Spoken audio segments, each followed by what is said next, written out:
This is Lauren, and welcome back to Offbeat Book Digest.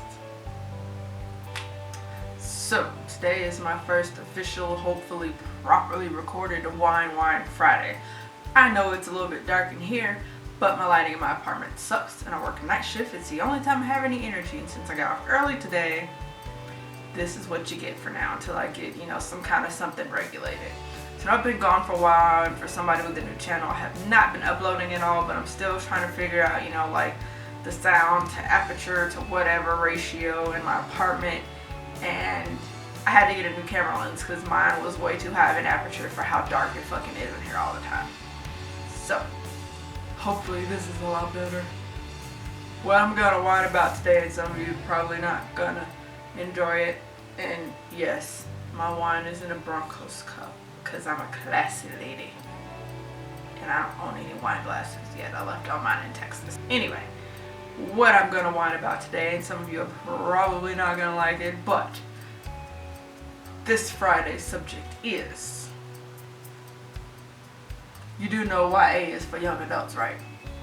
Now, not referring to all of us who read it, because I do read some YA. I am referring to the authors.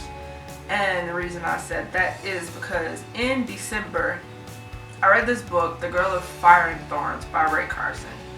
And Jesus H. Pablo, what the absolute fuck. And then the synopsis that I was getting from the reviewers on Goodreads. This book is about a girl who was basically given a mission, more or less, by God. Like, there was this God stone that was just placed in her.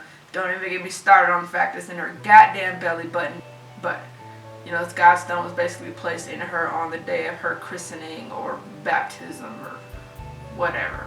There's this whole, undercurrent of, theology and faith and all of this in this book. And it kind of reads like a Christian fictional novel.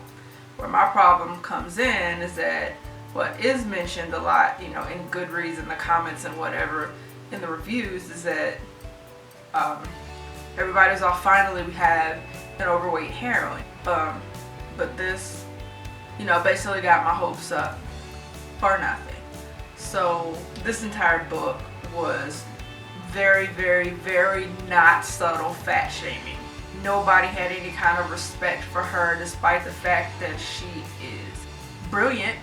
She is like an accomplished war strategist, which is very unusual for princesses. She's a princess, but didn't mention that was another reason people should have been respecting her just off rip. As far as her faith goes, and faith was a big, big thing in this world that this author created.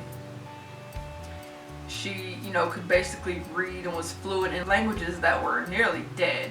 She memorized all these passages. She became somewhat of an expert. And everybody's reaction was still, but you're fat. And it just completely drove me fucking insane. Like, this is the message you put in a book that is initially marketed towards children. And even though I know that I was strong-headed, I was strong enough in my conviction and my views and hard-headed enough at that age where something like that really would not have affected me. But at the same time, I did know a lot of people at that time who were just easily swayed by what was popular, what they were reading, what was on TV. And then you go and pick up this book to where people have no respect for this character, and it's not because she's a bad person or a dumb person or whatever. She's just fat. That's it. And then later on she loses weight. All of a sudden everybody's, oh, you're beautiful. All these male characters start fawning over her, and I just fucking threw my Kindle across the room because I couldn't even fucking read it anymore. And it just drove me nuts. And as I'm reading this, I am consciously aware the whole time that this is a YA novel.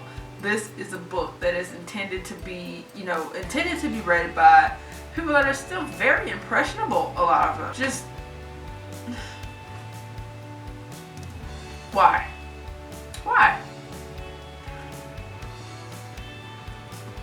A lot of these authors, I wish they would remember that when they write these books, and it's nice that you intend to write a character that is not Mary Sue. What you did that I liked was that you wrote this character who's just full of all these just awesome qualities that don't have to do with this.